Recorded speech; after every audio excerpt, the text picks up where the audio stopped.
Welcome in, everybody. I'm Bobby Burton alongside Jerry Hamilton here. Tonight's Talkin' Ball brought to you by our friend Dr. Brett Robin over at Austin Orthopedic Institute. We'll talk about him a little bit later in the show. We're here to talk a little Texas Longhorn football and recruiting action. We're going to do that to the top of the hour, so please get your questions in. We've got a few topics here. Texas just making an offer earlier today to a 2027 prospect. Jerry, I'll let you start with that for folks unaware.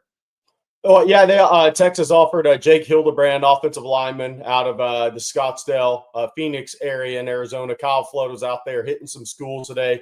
We mentioned this morning on Coffee and Football that some Texas coaches will be heading west early this week. There'll be some others probably in the southern region states, deep south states later in the week as well. Especially next week, I think in the states of Florida and Georgia, I think you're going to see a heavy component of Texas coaches out there. But Jake Hildebrand offered today a 2027.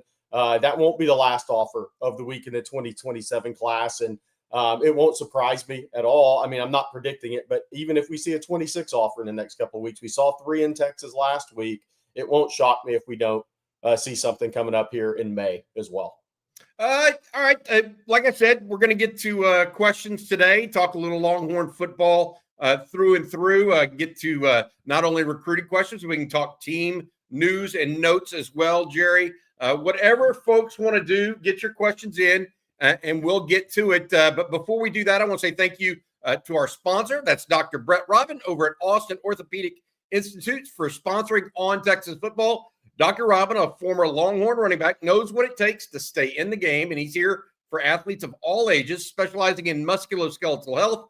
Dr. Robin treats joint pain and injuries with a conservative approach first, but also offers advanced surgical options if necessary, including arthroscopic procedures, fracture management, and total joint replacements. Those are last resorts instead of first options. With convenient offices in Austin, Georgetown, and Killeen, Dr. Robin is accepting new patients now. If you're looking for a top-notch orthopedic, give Dr. Robin a call, 512-856-1000. That's 512-856-1000. Get back to your active lifestyle and doing what you love from former Texas Longhorn running back, Dr. Brett Robin. All right, Jerry, let's start with a little talk right now. And go from here, if you don't mind, because people are talking about different things of this quarterback take that Texas took over the weekend, Matthew Caldwell out of Troy. Ekim says, do Texas fans really want to go through what happened when Quinn went down in 2023 and Card was hobbled against Alabama? Jerry, you made mention of this prior to that. What are your thoughts on that process? I mean, I think it's more than just that. I think it's competition for Trey Owens and KJ Lacey, for that matter, at least for this year. I don't think it's solely because of that, but I do think depth and experience played a key role in Sark saying, hey, we got to get a backup quarterback for sure in here. Yeah, I think you just put it all together, right? I think you just kind of put it all together, all the thoughts on this, and you come to the same conclusion, right? Sark is not leaving any stone unturned with this roster, if possible. And Trey Owens has thrown 4 passes in college football. We'll see if he's where they want him to be or if he needs more time. I think KJ Lacey, the red shirt, full development year is big for him as he fills out his frame and gets a more college-ready body. Really good athlete, really good player. Just needs some time to develop physically. Look, I think you put everything in there, all the topics we've talked about this, and it comes to the conclusion that, look, Sark isn't leaving any stone unturned.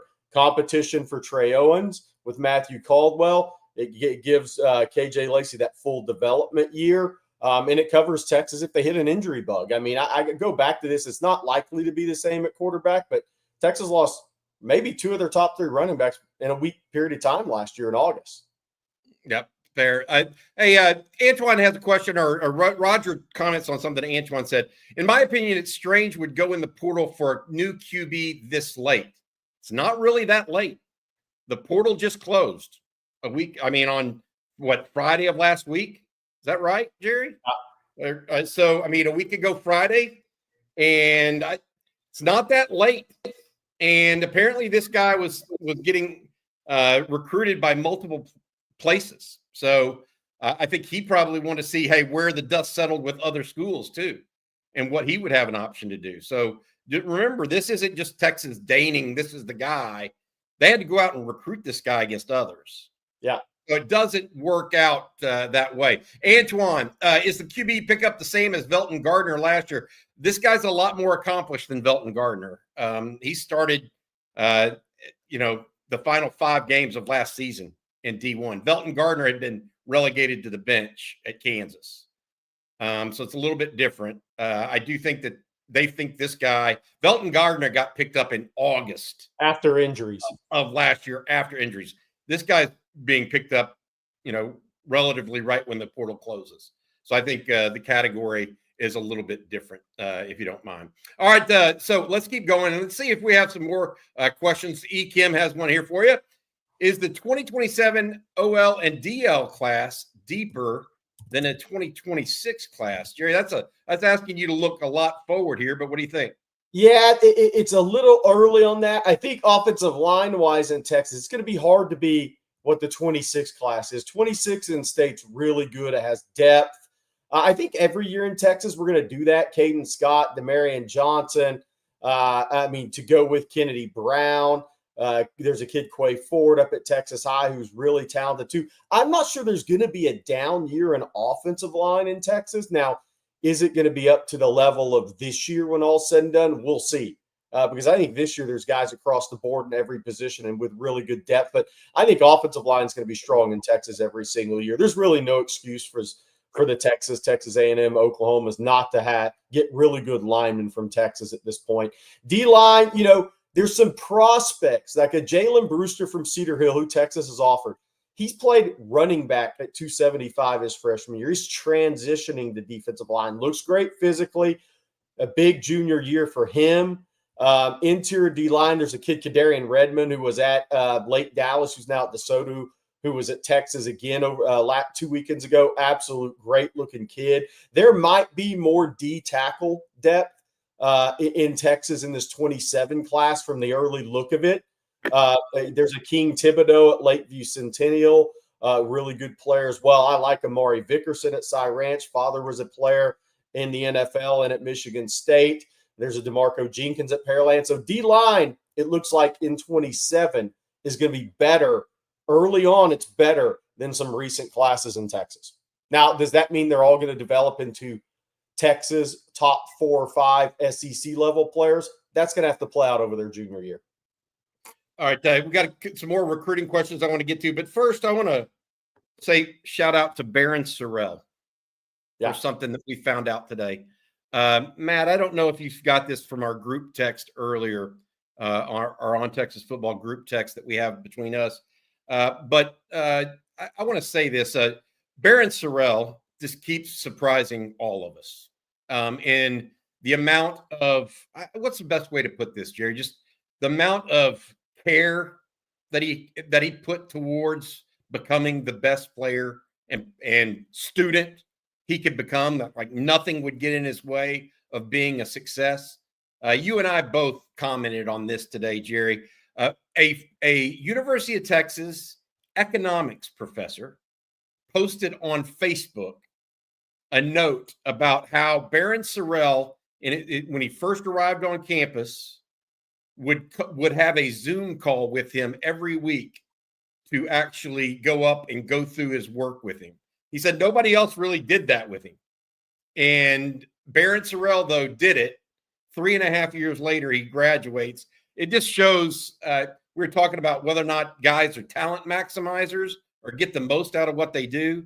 Barryn Sorrell, young man, did exactly that. This is yet another example of that with a real life situation. I mean, I sent this to some powers that be at UT today, and it was all met with a smile, because when you talk about a young person getting the most out of their opportunities, Jerry, that's what Barryn Sorrell did here. It's just a wonderful story if you get a chance to look in the background of it. Barryn here responds to the professor, says, "Thank you for tagging me to see this. Professor Brandel was a blessing, and it is part of the reason I was able to graduate in 3.5 years. Forever thankful for him and how he met with me for extra time. Good stuff from Barryn. Yeah, look, I mean, I don't know what he'll do after his football career, whether it's working in football, NFL, front office type of thing. What if he'll just go into the business world? Who knows, really? His father may give us a hint in the chat at some point what he wants to do after football, but I don't have any doubt he'll do it well. That's all. That's really all you can say about him. Whatever he goes into, he's going to do. He's going to be really good at it. Yes, yeah, he will. And it's one of those things where, Jerry, you're hoping that things go right for him. His brother is on Wall Street, by the way, so it's clear that they care about work ethic in his family. We talk about all the talent Texas has, but the biggest thing Sark and these guys, I think, have in front of them is, do they have the same defensive leader like a Barryn Sorrell was? Yeah. I think offensively they'll be fine. Do they have that defensive leader like Barryn Sorrell was? That day in, that lunch pail, day in, day out, kind of like Roschon Johnson, but on the defensive side of the ball that Barryn Sorrell brought. Those are sometimes your biggest concerns going into the next season, because you're really talented. You have NFL guys that future draft picks at every position, whether they're in 26, 27, or 28. You have all those guys, but who is going to kind of carry that torch as that next defensive leader that's lunch pail, that day in, day out, does it for multiple years? And we'll see who fills that role. But that, as good a player as he was, that toughness kind of helping get Texas over the hump from 5-7 to 8-5, the back-to-back playoffs. Those are some of the guys you have to really replace more than even on the field that were really good players. Yeah. All right. Get to some more questions here. This one from Todd Lacey. How is the new indoor facility coming along? New suites and moving of media and DKR. Not much has appeared online or has been said. I talked to Chris Del Conte, Texas Athletic Director, briefly over the weekend about something else entirely. And I asked him kind of as a sidebar about the new indoor facility. He said everything's on time. It said June, July next year of 26 is when that was going. I did not ask about suites or moving of media in DKR, though, Todd. So hopefully that answers your question. Everything seems to be going on time, according to him. This one coming up, one more before we get to a special guest I think we're going to have today. This from Kenneth Cassidy. With the logic used to pick up another QB, should we use the same logic to pick up a running back in case of injury? Something we discussed, Jerry. It's, it wasn't out of the realm for us intellectually, but Texas will have 5 scholarship running backs on campus if Cedric Baxter is able to come back. Yeah, no, I agree. Yes, absolutely. And look, I think Christian Clark getting back the way he has really helped. And then we kind of talked about this going in the spring. The health of the running back position and what James Simon looked like early on, because I have Ricky Stewart more in the needs the red shirt, build his body up category. But, look, what they saw from James Simon as a freshman, Christian Clark coming off injury, where Cedric Baxter's at in his process getting back. Did Jarrett Gibson make strides? You knew what Trey Wisner is. That was going to kind of decide what Texas would do in the portal at running back. And it seems like they're happy with where they're at. And I think that Christian Clark's performance in the spring and Jarrett Gibson changing his body up and where Cedric Baxter is in his rehab or furthered that decision that, Choice said before Tashard Choice left, he was like, we're good. But then we were kind of waiting to see what Steve Sarkisian said after Tashard Choice left. But it seems as of right now that Texas feels good about where they're at. Okay. We do have a special guest staying by, but I'm waiting for his camera to come on, and then we'll bring him in. Here he is. Let's do it, guys. Y'all ready? Nick Townsend, welcome to the show, Texas blue chip recruit out of Spring Decatur. Hey, are you a medalist? That's my understanding in the 4x2. What did you got that gold medal? Oh, there it is. Hey, there we go. Yes, sir. Nick Townsend from Spring Decatur High School, recent medalist, also a Longhorn football signee, wearing his Longhorn silhouette logo there. Jerry, you came in and got him to come on the show tonight So I'm going to let you do the honors with the first question. Well, so Nick and I were talking earlier today, and he's like, "Man, I'm getting bigger," and like people saw me and said, "Man, you're big at the state track meet." So how do you gain weight in the track season and still put up the times you did? That's where you gained like 10 pounds during track season, and you're still a gold medalist in the 4x2. How's that happen? Honestly, I don't know. Normally I lose weight around this time, but I don't know. I just been gaining it. I don't know. It's just been weird. It's never happened to me before. Are you basically doing a workout that the UT folks send you? Maybe that's doing some of it, or were you strictly on track workout? It was a little bit of both.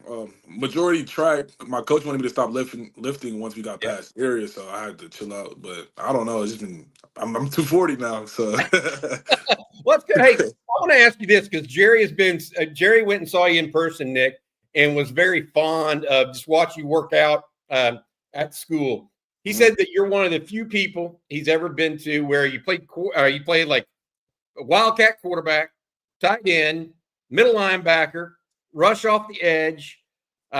Did you punt or deep snap? You were deep snapping, short snapping, kickoff return, punt block team. Yeah, where I got to ask you because Jerry's been talking about this. Where did that all come from? Did you just do it because you could? Did the coach say everybody try out as deep snapper, or what? How did that all come about? I've been long snapping since I was a freshman. So okay, yeah, I kind of hopped on that trend once. I seen Travis Hunter start just playing everywhere. I was like, I need to see what I can do. I feel like I could, you know what I'm saying? Yeah. That's very cool. We have a question from the chat. We're going to get this out of the way because since you did play about 6 different positions, Champ Bailey said, Bobby and Jerry, ask him what his favorite position to play in high school is. Obviously going to play tight end at Texas. What about high school? What position did you love the most?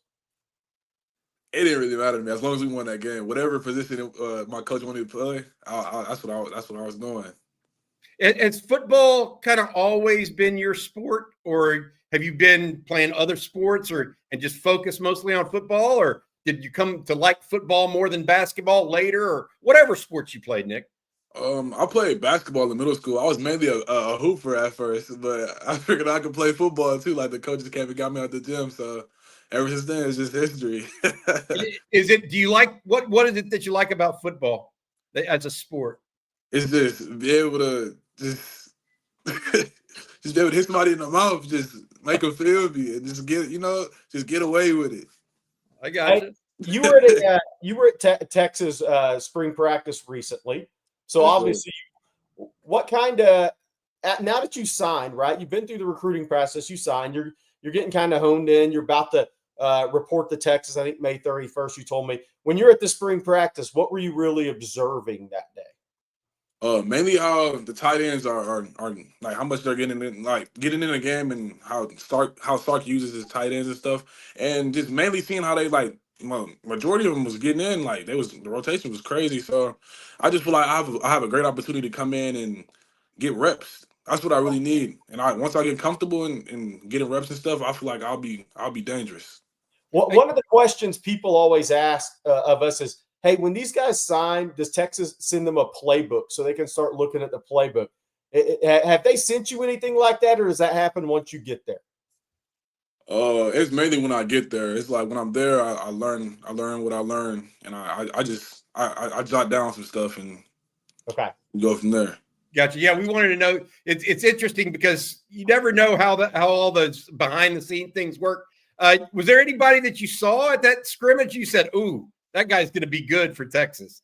Behind that maybe is part of your recruiting class? I ain't gonna lie, I felt like Amari Winston looked good. That's who stood out. That's who stood out to me the most. Like he, a young player coming out there, he physical. He was hitting people in the mouth. I'm okay. I'm coming into something competitive, so I love competitive spirits and stuff like that. So it just pushes me to be a better person. So going into a room that people like competing, that's what I love. I love that comment, man. That's a good sign, Jerry. So what's Jeff Banks' message to you been? Because look, you're one of the 3 guys that aren't early enrollees. So kind of what's his message to you? Like when you're up there on campus, what is he telling you to get ready for? Come in and get ready to work. While everybody else off, I'm in that playbook. All right. Hey, a couple more thoughts here for you, Nick. Is there, we've talked about this before. Is Texas kind of a hot school right now in recruiting with folks, not just in the Metroplex or in Houston, but do you feel like Texas has kind of got a little swagger back right now when it comes to recruiting folks? Most definitely. Most definitely. That's the hot topic. Is it what is it about it though, in your opinion? Is it winning, NIL, all of it combined? What is it about Texas? I feel like I'm gonna speak for me personally. Yeah. I just like wearing this logo and people come up to me like, "Oh, are you a football player or something?" It's just like it just gives you this type of aura. Like I don't know, it's different, and it's like I'm just blessed to be able to represent the University of Texas. It's just like everybody just brags. Like when I tell them like, "Yes, ma'am," or "Yes, sir," I'm going in to play in June, and they be like, "Oh, that's a great school." It's just people have a lot of great things to say about Texas, and that's just I'm just blessed to be a part of it.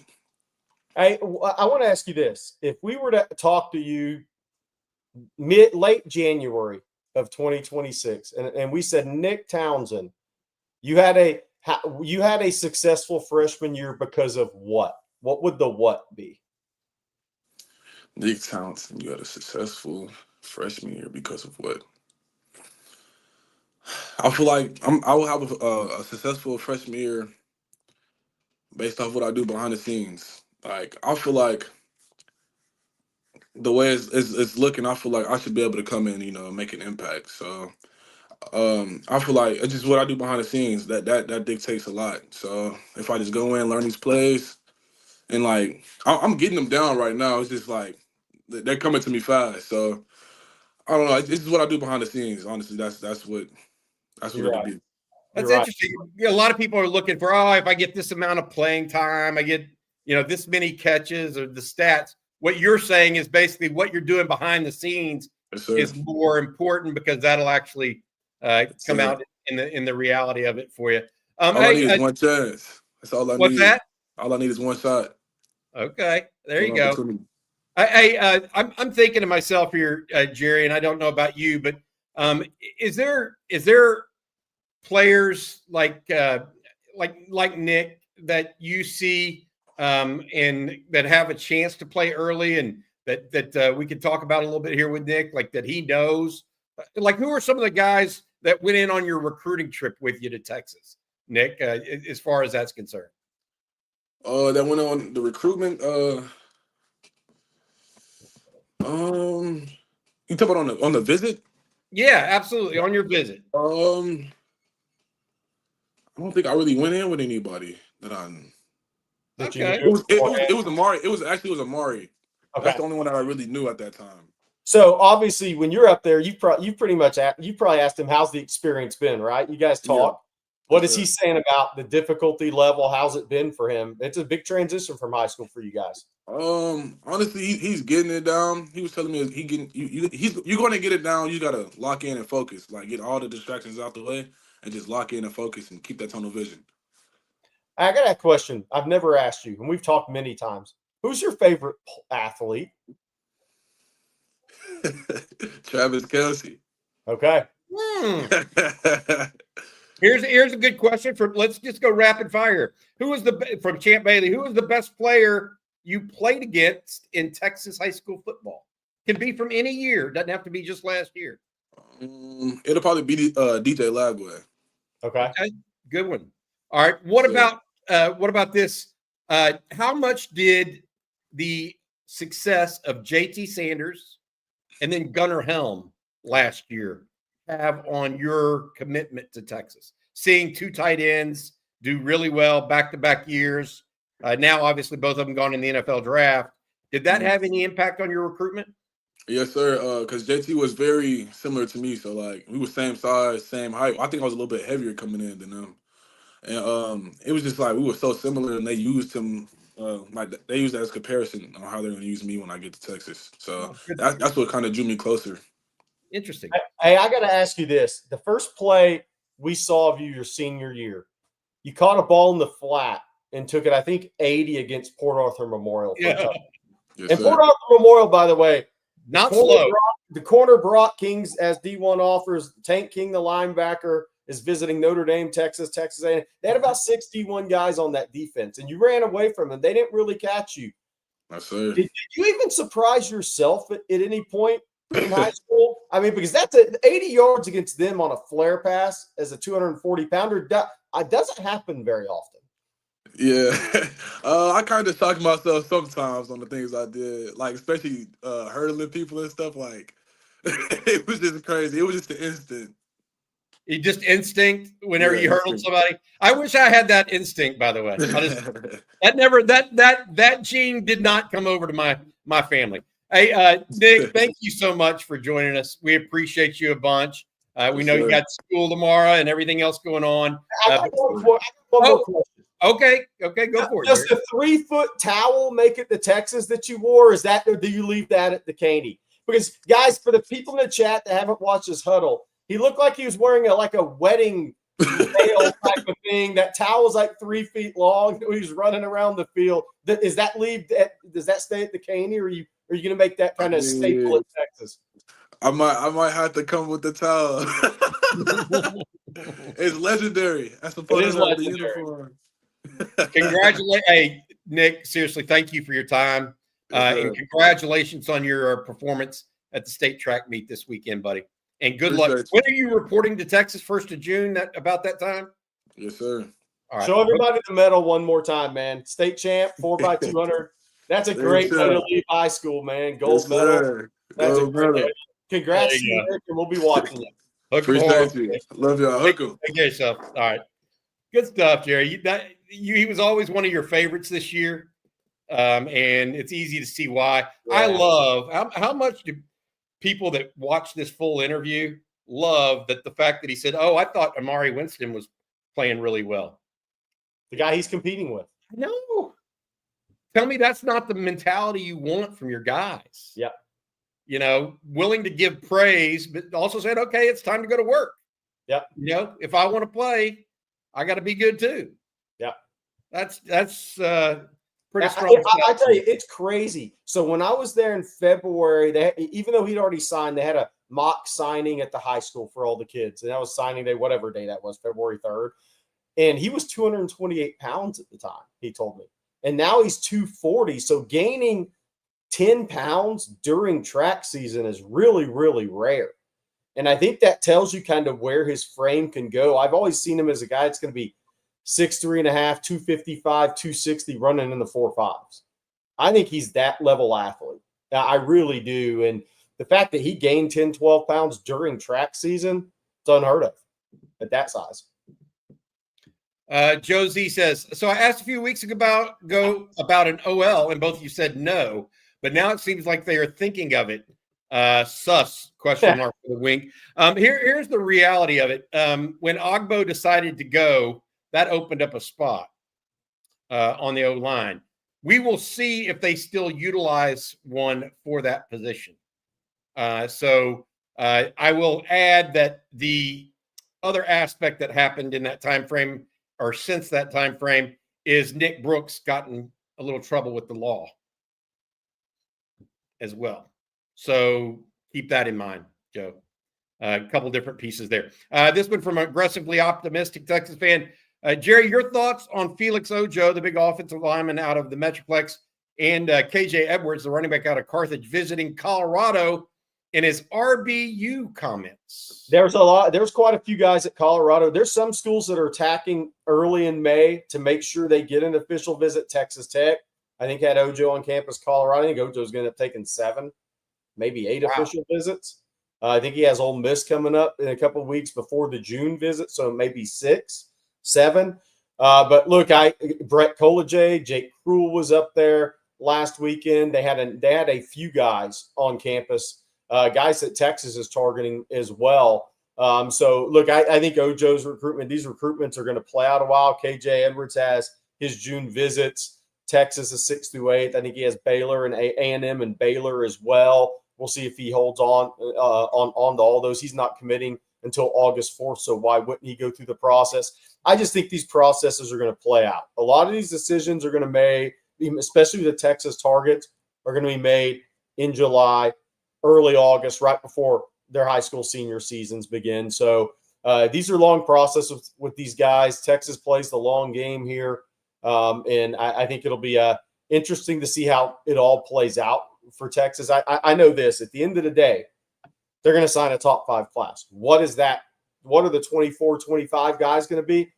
I don't think the Texas staff knows exactly yet. They have a good eye feel for a lot of kids. I have a good feel for some kids. But in NIL, what happens with house settlement? Where does all this go? We'll see. But I think KJ Edwards is very high in Texas.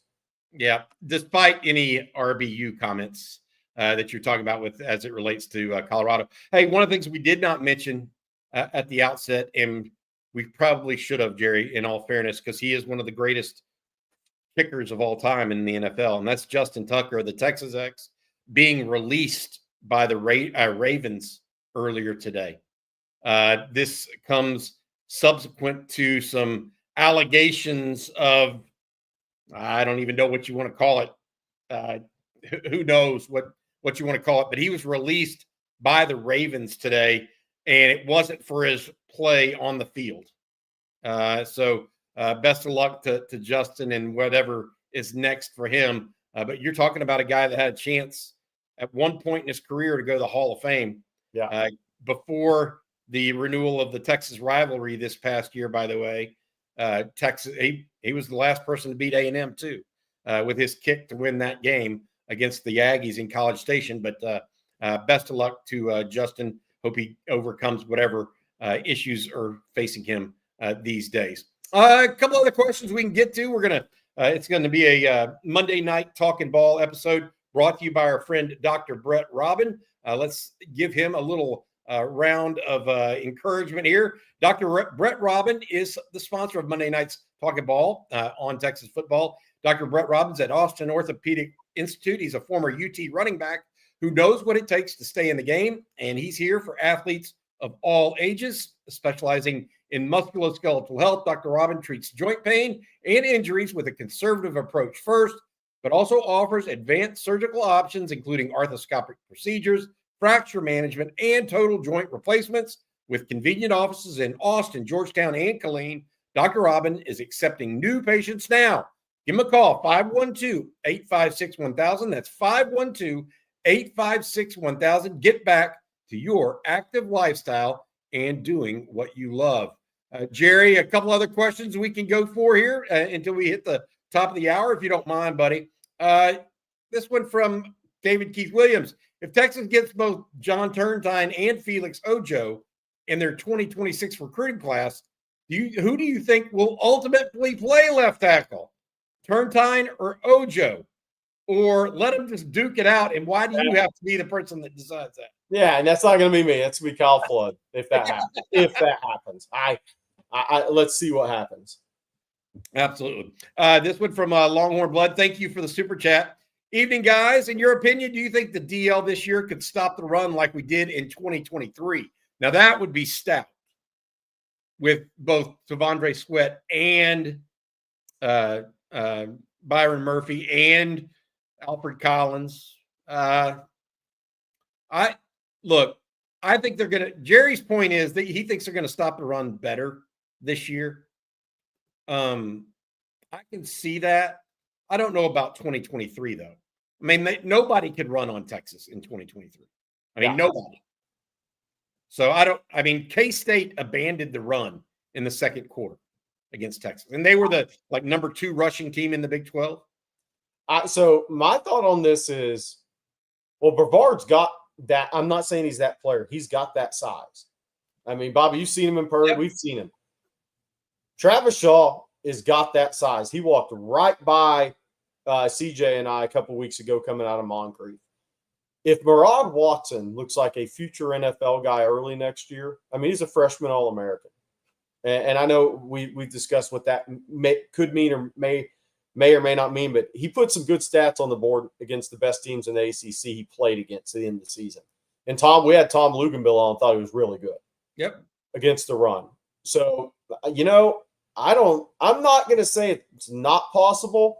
I do think they'll be a little better than last year against the run. Now, that's pretty steep Hill declined to be Byron Murphy and Tavondre Sweat good, and then Alfred Collins, Vernon were the backups with that group.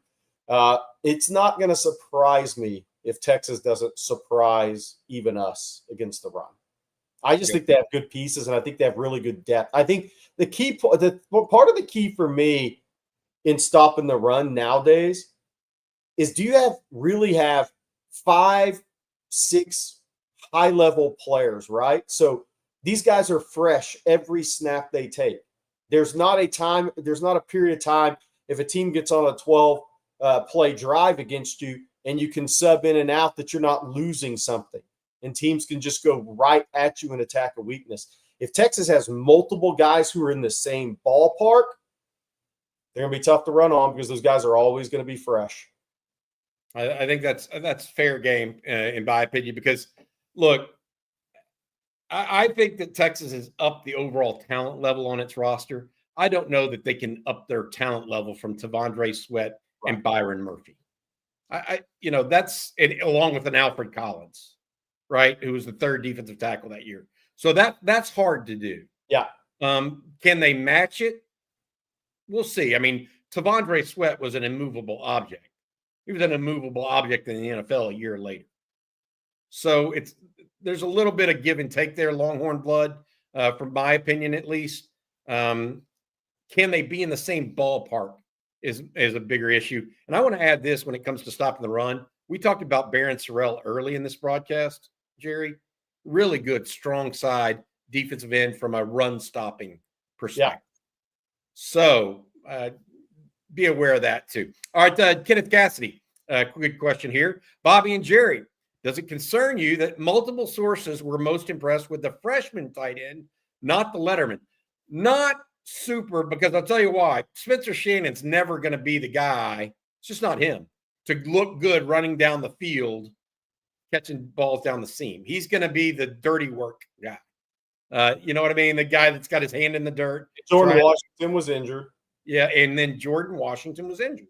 So no, it doesn't really concern me. And furthermore, that's one of the reasons why Texas went out and signed Jack Entries from Cal in the transfer portal, right, Jerry? I mean, that's part of the process and part of why you go through that kind of stuff. All right, Jerry, you got some questions. Anything you want to add to this conversation tonight? Yeah. So I just actually right before he came on air, it just happened to be I posted an update on Derek Cooper on ontexasfootball.com. And the report from a source was extremely positive for Texas. Like, had a great visit. There were literally nothing Cooper and his family were not impressed with. I think we're going to play some junior huddle of Derek Cooper, the 5-star running back. We have him as a 5-star, Chaminade Madonna there in Hollywood, Florida, near Fort Lauderdale.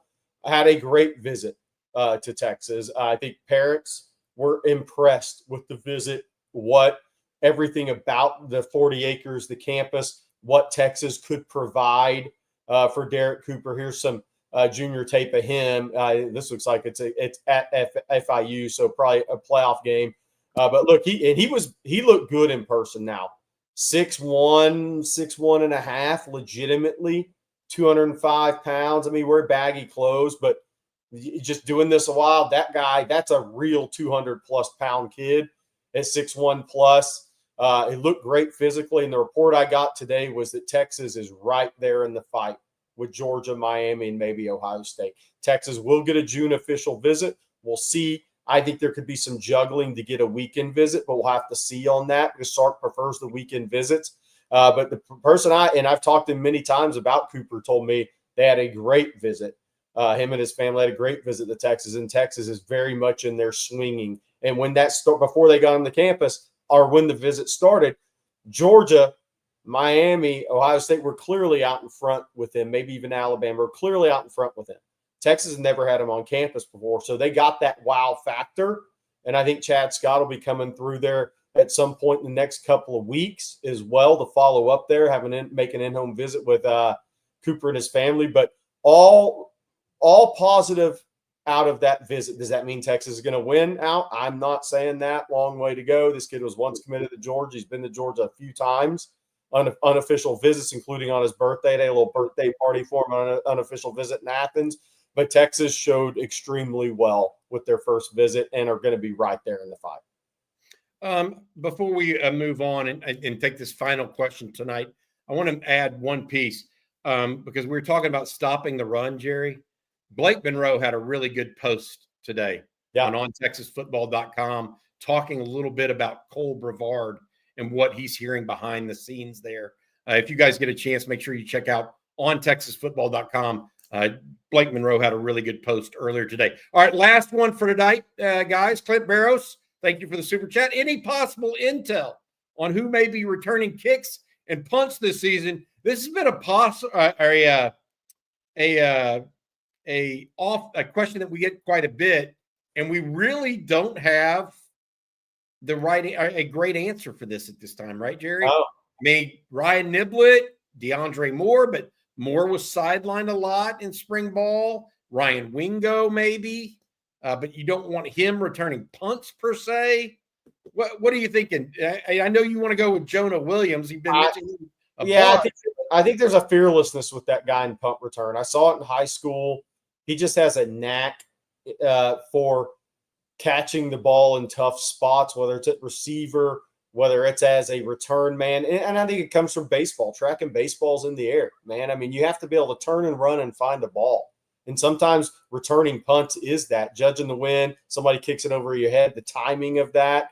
I think Jonah is going to be really one of the rare guys. It's a bigger guy that's a really good punt returner. And I'm not saying he's going to be 100% be the guy, but I saw him enough in high school to where I said he can be the guy. He's got that Silas Bolden fearlessness, just in a different frame about him. But Bobby, it's going to be interesting. I don't want to see Ryan Wingo returning punts. I'm just going to throw that out there right now. Long gangly legs. That's not what I want to see personally. I mean, you kind of wonder, people are like, oh no, don't put a freshman back there. But what if Dalen McCutcheon has that Jordan Shipley ability where he just really judges it well, and he's a clean catcher naturally. That's when a younger guy maybe can be a part of that punt return. Could be Jonah, could be a Dalen McCutcheon. Yep. Got one more here. I lied. How much do you guys miss the Tim Brando Fox games? So I'm going to say this as somebody that is speaking publicly for a living these days on this YouTube channel and on podcasts. I know how hard this can be and appreciate how hard it can be. At the same time, I will say this. I do not miss Tim Brando calling Texas football games. So I have a healthy respect for people who attempt to do this kind of stuff and have some success at it. At the same time, I cannot necessarily want to hear a certain broadcaster. I think I don't know. Just me. I'll put it out there. Try to be nice as I can about that. So I also don't miss Fox games at all. I mean, that's another thing. All right. Hey, Jerry, thank you so much for joining us. Thank you to Nick Townsend, by the way. I really appreciate him stopping by earlier tonight. That interview started at about the 15 to 20 minute mark. Yeah. If you're just now getting on and you want to go back and rewind to it, really good kid. Congratulations to him and his team for winning a gold medal in the 4x200 meter relay on Saturday. For also our producer, Matt Hutchison, and our sponsor, Dr. Brett Robin over at the Austin Orthopedic Institute. Thanks for watching this weekend, or tonight's Talkin' Ball. Hook 'em horns, guys. We'll see you in the morning on Coffee and Football.